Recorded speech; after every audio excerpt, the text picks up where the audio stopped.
অসংখ্য ধন্যবাদ স্টুডেন্ট ভিডিওটি ক্লিক করার জন্য। স্টুডেন্ট দেখো, এখন আমি তোমাদের ক্লাস 7-এর ভূগোল সাবজেক্টের 2025 সালের যে ফাইনাল পরীক্ষাটি হয়ে গেল সেই কোশ্চেনের উত্তর সহ আমি তোমাদের দেখিয়ে দেবো। দেখো কোন স্কুলের, Chengail C Vidyaniketan high school. ওকে, টোটাল নাম্বার ছিল দেখো 70 নাম্বার। এর উত্তরগুলো এবার কী হবে দেখে নাও। বিকল্পগুলির থেকে সঠিক উত্তরটি নির্বাচন করো। ক্লিয়ার? প্রথমে বলছে দেখো মহাবিষুব ও জলবিষুবর মধ্যে সময়ের ব্যবধান হলো কত। দেখো এর উত্তর হবে 6 মাস। মূল মধ্যরেখার বিপরীতে অবস্থিত দ্রাঘিমা রেখাটি হলো দেখো 180 ডিগ্রি। আমরা বিষুব রেখা অর্থাৎ নিরক্ষরেখার কোন দিকে বসবাস করি? উত্তর দিকে। ক্লিয়ার? উত্তর পূর্ব দিক হবে, যেহেতু এটা উত্তর পূর্ব নেই, শুধু উত্তর, তাহলে উত্তর দিকেই লিখে দেবে। এরপরে কি বলছে দেখো, বায়ু শীতল হলে চাপ বাড়ে। বায়ু শীতল হলে বায়ু কণাগুলো নিচের দিকে নেমে আসবে, ভারী হয়ে যাবে, চাপ বাড়বে। ক্লিয়ার? কোন ভূমিরূপে সবচেয়ে বেশি জনবসতি গড়ে ওঠে? দেখো সমভূমি। এখানে চাষবাস ভালো করা যাবে, নদীর জল ভালো পাবে, তাই এখানে জনবসতি বেশি গড়ে ওঠে। নদীতে স্রোতের বেগ বেশি থাকে কোথায়? উৎসের কাছে, উচ্চ গতিতে। ক্লিয়ার? পারদ ঘটিত রোগটির নাম কি? দেখো মিনমাটা উপকূলে পারদ দূষণে এই মিনমাটা রোগ হয়েছিল, তাহলে পারদ ঘটিত রোগটি হবে মিনমাটা। ওকে, ভোপাল গ্যাস দুর্ঘটনাটি কত সালে ঘটেছিল? 1984 সালে। হাজার হ্রদের দেশ কাকে বলা হয়? ফিনল্যান্ডকে। ফ্রান্সের দীর্ঘতম নদী দেখো সিন। আইফেল টাওয়ার কোথায় আছে? দেখো ফ্রান্সের প্যারিসে আছে। রুর অঞ্চলের একটি বিখ্যাত কাঁচ শিল্প কেন্দ্র হলো দেখো গেলসিন কিরখেন। 2 নম্বর দাগের কী কোশ্চেন দিয়েছে দেখো, সব শূন্যস্থান পূরণ। তো প্রথমে এখানে কি বলছে দেখো, এখানে বানানটা একটু ভুল হয়েছে, হবে অধিবর্ষ। অধিবর্ষ হিসাব করা হয় প্রতি দেখো 4 বছর অন্তর। কত বছর অন্তর? 4 বছর অন্তর। নিম্নচাপ অঞ্চলকে এল অক্ষর দ্বারা বোঝানো হয়। কী অক্ষর? এল অক্ষর। ওকে, বা এরমভাবে এল দিয়ে দেবে, এল অক্ষর দ্বারা বোঝানো হয়। গঙ্গা নদী ড্যাশ সাগরে শেষ হয়েছে? এটা হবে দেখো বঙ্গোপসাগরে। বঙ্গোপসাগর, ঠিক আছে, বঙ্গোপসাগরে শেষ হয়েছে। মাটি দূষণ প্রতিরোধ করতে কৃষি জমিতে ড্যাশ সার বেশি পরিমাণে ব্যবহার করা উচিত? এটা হবে দেখো জৈব সার। জৈব সার বেশি পরিমাণে ব্যবহার করা উচিত। হিরে কাটা ও পালিশ শিল্পের জন্য ড্যাশ পৃথিবী বিখ্যাত? দেখো এখানেই দেওয়া আছে আমস্টারডাম। এই আমস্টারডামটি বিখ্যাত। ক্লিয়ার? এখানে তাহলে কি লিখবে? আমস্টারডাম। আমস্টারডাম। ওকে, এরপরে দেখো তোমাকে শুদ্ধ অশুদ্ধ নির্ণয় করতে বলেছে। তো ঠিক হলে শুদ্ধ আর ভুল হলে অশুদ্ধ লিখতে হবে। আহ্নিক গতির ফলে পৃথিবীতে ঋতু পরিবর্তন হয়, বার্ষিক গতির ফলে ঋতু পরিবর্তন হয়, অর্থাৎ এটা হচ্ছে অশুদ্ধ, তো লিখে দেবে অশুদ্ধ। ওকে, পৃথিবীর কোনো জায়গার অক্ষাংশ ও দ্রাঘিমাংশ জানবার একটি অত্যাধুনিক ব্যবস্থা হলো জিপিএস। এটা হয়ে যাচ্ছে শুদ্ধ, এটা সঠিক। ওকে, চ্যুতির ফলে স্তূপ পর্বত সৃষ্টি হয়, এটাও ঠিক, অর্থাৎ এটা শুদ্ধ। ভৌমজলের যথেষ্ট ব্যবহার বন্ধ করা উচিত, অর্থাৎ ভৌমজল বেশি পরিমাণে ব্যবহার করা উচিত নয়, খরা দেখা দেবে, অর্থাৎ এটাও হচ্ছে শুদ্ধ। ওকে, এরপর কি বলছে? ভূমধ্যসাগরের জলবায়ুতে সরলবর্গীয় উদ্ভিদ লক্ষ্য করা যায়, এটাও ভুল, এটাও হয়ে যাবে অশুদ্ধ। ওকে, টক জাতীয় ফলের গাছ দেখা যায়। তো চলো এবারে ঘয়েরগুলো কি বলছে, এক কথায় উত্তর দাও, প্রতিটা 1 নম্বর মানের। কোন রেখাকে পৃথিবীর প্রমাণ দ্রাঘিমা বলে? এটা হচ্ছে মূল মধ্য রেখা। কী হবে? মূল মধ্য রেখা। ক্লিয়ার? কোন ঋতুতে বায়ুর চাপ সবচেয়ে কম হয়? এটা হচ্ছে গ্রীষ্ম ঋতু বা গরম। ক্লিয়ার? বা গরমও লিখতে পারো বা গ্রীষ্মও লিখতে পারো। ওকে, এরপর কি বলছে? কোন ধাতু ব্যবহারে মানুষের ব্ল্যাক ফুট রোগ হয়? এটা দেখো আর্সেনিক। আর্সেনিক। ক্লিয়ার? লন্ডনের প্রধান বিমানবন্দরের নাম কি? এটা হয়ে যাবে হিথ্রো। হিথ্রো। ওকে, স্পেনের বিখ্যাত মালভূমিটির নাম? এটা হয়ে যাবে দেখো মেসেতা। মেসেতা। উঙায়ের দাগের প্রশ্নগুলো কি বলছে? 2-1 কথায় উত্তর দিতে বলছে, 5টি করতে হবে 2 নম্বর করে। তো এখানে প্রশ্নগুলো প্রতিটাই সোজা আছে। দেখো প্রথমে বলছে অনুসুর কি? অনুসুর তুমি নিশ্চয়ই জানো যে 3ই জানুয়ারি পৃথিবী থেকে সূর্যের দূরত্ব সবচেয়ে কম হয় 14,70,00,000 কিমি। এই অবস্থানকে অনুসুর অবস্থান বলে। এটা দেখো 5 পাতাতে পেয়ে যাবে। ওকে, নিশ্চিত সূর্য কি? এটাও জানো যে নরওয়ের হামারফেস্ট বন্দরের কাছে রাত্রেবেলাও সূর্য দেখা যায়। তো এই জন্য এই রাত্রে সূর্য দেখা যায় বলে তাকে নিশীথ সূর্য বলা হয়। আর নরওয়েকে কী বলা হয়? নিশীথ সূর্যের দেশ। এটাও দেখো তোমার বইয়ের 15 পাতাতেই পেয়ে যাবে। খুব সহজ প্রশ্ন, পেয়ে যাবে। প্রমাণ সময় বলতে কী বোঝো? দেখো ভারতের প্রমাণ সময়টা এখানে তোমাকে তুলতে হবে। 82°30' পূর্ব দ্রাঘিমাকে ধরে ভারতের সময় গণনা করা হয়, একেই বলা হয় প্রমাণ সময়। ক্লিয়ার? তো এটাও দেখো তোমার বইয়ের 27 পাতাতেই তুমি পেয়ে যাবে। মিয়েন্ডার কি? মিয়েন্ডার হলো নদীর আঁকাবাঁকা পথকে বলা হয় মিয়েন্ডার। এটাও দেখো 55 পাতাতেই আছে, খুবই সোজা। ইউট্রপিকেশন বলতে কী বোঝো? দেখো সাবান, ডিটারজেন্ট প্রচুর পরিমাণে ব্যবহার করার ফলে সেটি জলে ফেলা হয়। এর ফলে কী হয়? জলে শ্যাওলা জাতীয়, কচুরিপানা জাতীয় প্রচুর উদ্ভিদ জন্মায়। ফলে কী হয়? জলে অক্সিজেনের অভাব দেখা দেয়, অক্সিজেনের ঘাটতি দেখা যায়। এই ধরনের জলদূষণকে বলে ইউট্রপিকেশন। ক্লিয়ার? এটাও দেখো তোমার বইয়ের 70 পাতাতেই আছে, খুবই সোজা। ট্রাক ফার্মিং কি? শহরে খাদ্যের চাহিদা পূরণ করার জন্য খামারে যে ফসল চাষ করে ট্রাকে করে বাজারে অর্থাৎ শহরে বিক্রি করাকেই বলা হয় ট্রাক ফার্মিং। এটাও দেখো তোমার বইয়ের 133 পাতাতেই আছে। সমচাপ রেখা কাকে বলে? সমান চাপযুক্ত এলাকাকে যে কাল্পনিক রেখা দ্বারা যুক্ত করা হয় তাকেই সমচাপ রেখা বলে। এটাও দেখো তোমার বইয়ের 34 পাতাতেই পেয়ে যাবে। অর্থাৎ পাতাগুলো এখানে দেখিয়ে দিলাম, এগুলো খুবই সোজা। যা বললাম এইটুকু করে উত্তর লিখলেও তোমার কাফি, বা বইয়েতেও আছে, দেখে নিতে পারো।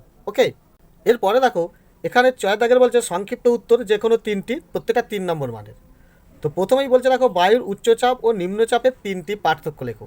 একদম খুবই সোজা, দেখো 35 পাতাতেই আছে।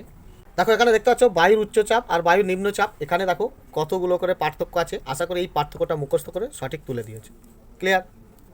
এরপরে বলছে দেখো অক্ষরেখা ও দাগিমা রেখার পার্থক্য। দেখো অক্ষরেখার বৈশিষ্ট্য আর দাগিমা রেখার বৈশিষ্ট্য যদি লক্ষ্য করো তাহলে তোমার পার্থক্য লেখাটা কোনো কঠিন নয়। দেখো এটাও তুমি 21 পাতায় পাবে আর 24 পাতায় পাবে। দেখো দেখো এখানে অক্ষরেখার বৈশিষ্ট্য দেখতে পাচ্ছ, অক্ষরেখা সমান্তরাল আর অক্ষরেখাগুলো পূর্ণবৃত্ত, এইগুলো দেখলেই তুমি সহজে পেয়ে যাবে। আর এখানে দেখো দাগিমা রেখার পরিচয়, দাগিমা রেখা পরস্পর সমান্তরাল নয়, দাগিমা রেখাগুলো অর্ধবৃত্ত। ক্লিয়ার? আর দাগিমা রেখা উত্তর দক্ষিণে কল্পনা করা হয়েছে আর অক্ষরেখা পূর্ব পশ্চিমে কল্পনা করা হয়েছে। খুবই সোজা। এরপরে কী বলছে দেখো মাটি দূষণের প্রতিরোধের 3টি উপায়। এটিও দেখো খুবই সহজ একটি প্রশ্ন, 81 পাতাতেই আছে, দেখে নাও। দেখো এখানে দেখতে পাচ্ছ মাটি দূষণ প্রতিরোধের উপায়, যে এইগুলো কি কি করা উচিত। তো এখানে দেখো এই 5টি তত্ত্ব তুলে দিয়েছে, এর মধ্যে এই 5টি তুলে দিলেই হয়ে যাবে। এগুলো আর তুলতে হবে না, শুধু এই 5টা তুললেই সোজা। আশা করি এটা তোমার মুখস্থ ছিল, ভালো করে তুলে দিয়েছো। এরপরে কি বলছে দেখো উচ্চ গতিতে নদীর বৈশিষ্ট্যগুলি লেখো। এটিও দেখো তোমার বইয়ের 54 পাতাতেই আছে। দেখো দেখো এখানে দেখতে পাচ্ছ নদীর উচ্চ প্রবাহ। তো এই তথ্যগুলি তোমাকে তুলতে হবে।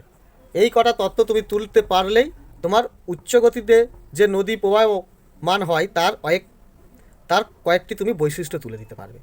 ওকে, অর্থাৎ তোমার এখান থেকে এই উত্তরটা তুলতে হবে।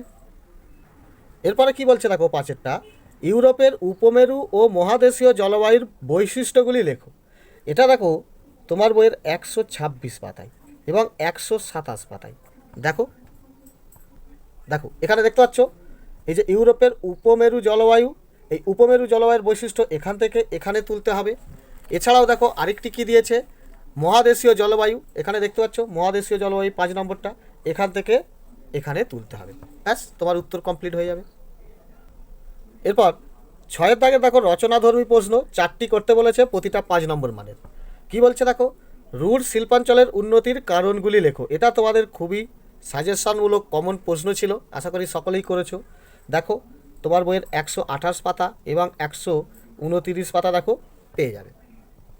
দেখো এখানে তুমি রুট শিল্পাঞ্চল দেখতে পাচ্ছ, তো সেই রুট শিল্পাঞ্চলের প্রাকৃতিক পরিবেশ সম্পর্কে কিছু এই ধরনের তত্ত্ব দেখো আলোচনা করতে হবে।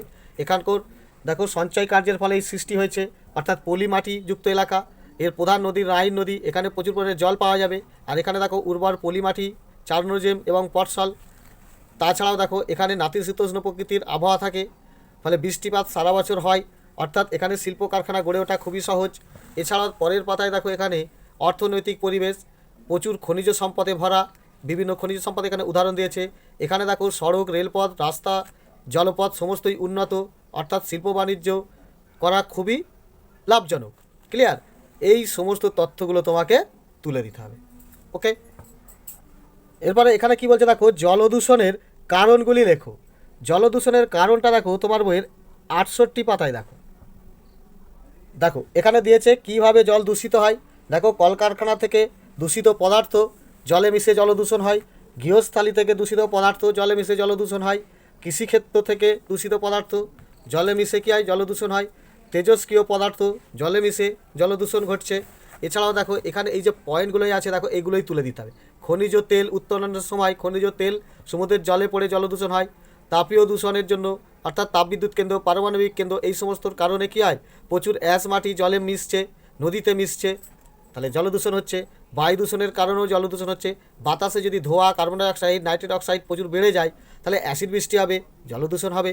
আর্সেনিক দূষণের ফলেও জলদূষণ হয়। তাহলে এতগুলো কারণ তোমাকে তুলে দিতে পারলেই হয়ে যাবে। এরপরের কোশ্চেন বলছে দেখো, নিম্নগতিতে সৃষ্ট নদীর দুটি ভূমিরূপ আলোচনা করো। এটাও দেখো তোমার বইয়ের 57 পাতাতেই আছে। নদীর নিম্নগতিতে কী কী গড়ে ওঠে? দেখো, প্লাবন ভূমি, স্বাভাবিক বাঁধ, বদ্বীপ। অর্থাৎ নিম্নগতি কোথায় দেখা যায়? মোহনা এলাকায়। তো সেই মোহনায় যা যা গড়ে ওঠে সেগুলো ছবি এবং কিছু বিবরণ তুলতে হবে। দেখো দেখো এখানে দেখতে পাচ্ছ নদীর নিম্ন প্রবাহ, এর ফলে কী হচ্ছে, প্লাবন ভূমি হচ্ছে। দেখো এই তত্ত্বটা তোমাকে তুলতে হবে। এছাড়াও স্বাভাবিক বাঁধ হয়, সেই তত্ত্বটাও তুলতে পারো। এছাড়াও দেখো এখানে বদ্বীপ সৃষ্টি, এই তত্ত্বটা তুললেও হয়ে যাবে। তোমার দুটি চেয়েছে, প্লাবন ভূমি আর বদ্বীপ, তুললেই হয়ে যাবে। ওকে, এরপর কি বলছে দেখো, মানব জীবনে ভূমিরূপের প্রভাবগুলি লেখো। দেখো, ভূমিরূপের প্রভাব তুমি ভূমিরূপের চাপটাতেই পাবে। কত পাতায়? দেখো 42 পাতাতেও আছে, 44 পাতায়। এই দুটো পাতা মিলিয়ে তোমাকে এর উত্তরটা কমপ্লিট করতে হবে। দেখো দেখো এখানে দেখতে পাচ্ছ এই যে আমাদের জীবনে বা মানব জীবনে কতটাখানি প্রভাব পড়ছে এই পর্বত, মালভূমি, সমভূমি, এগুলোই তো ভূমিরূপ। তো দেখো এইখান থেকে তো এই যে এখানে অনেকগুলো তত্ত্ব আছে, এই তত্ত্বগুলো কিছু তত্ত্ব যদি তুমি তুলে দিতে পারো তাহলেও তোমার এই উত্তরটা কমপ্লিট হয়ে যাবে। এরপর 5এরটা কী বলছে দেখো, পৃথিবীতে দিনরাত্রির হ্রাস বৃদ্ধির কর্কট সংক্রান্তি ও মকর সংক্রান্তির ব্যাখ্যা দাও। এটি দেখো তোমাদের ক্ষেত্রে খুবই বিচক্ষণের সঙ্গে এই প্রশ্নটা করেছে, কিন্তু সোজা বইয়ে আছে, সবাইকার অসুবিধা হবে বুঝতে।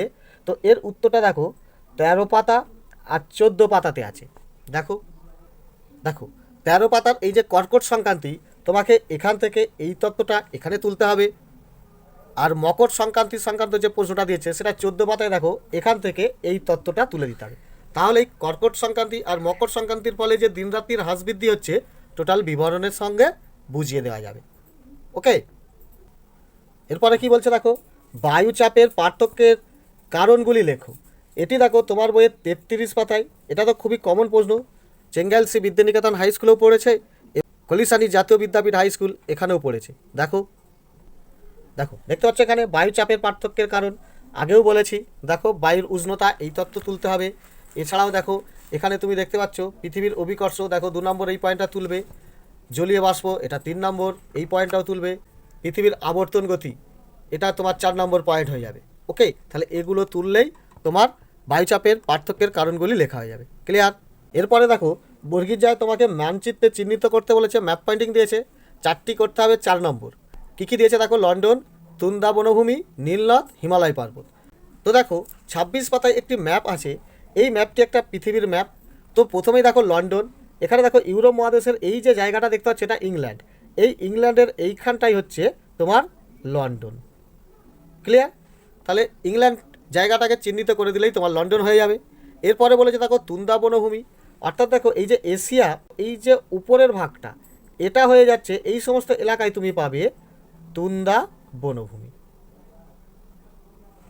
ওকে, এরপরে আছে দেখো নীলনদ, নীলনদ কোথায় আছে? আফ্রিকা মহাদেশে। দেখো এই আফ্রিকা মহাদেশ এইখান থেকে দেখো ভূমধ্য সাগরে পড়েছে, তাহলে এই জায়গাটা হয়ে যাচ্ছে নীলনদ। ওকে, এরপরে বলেছে হিমালয় পর্বত, তোমরা নিশ্চয়ই জানো ভারতের একদম উত্তর দিকে এই জায়গায় আছে, এইটা হয়ে যাচ্ছে হিমালয় পর্বত। ওকে, তাহলে এই 4টে জায়গা তোমাকে চিহ্নিত করতে হবে, 4 নম্বর পেয়ে যাবে। তো আশা করি এই পরীক্ষাটাও তোমার খুব সুন্দর হয়েছে, খুবই সহজ প্রশ্ন পড়েছিল। ধন্যবাদ।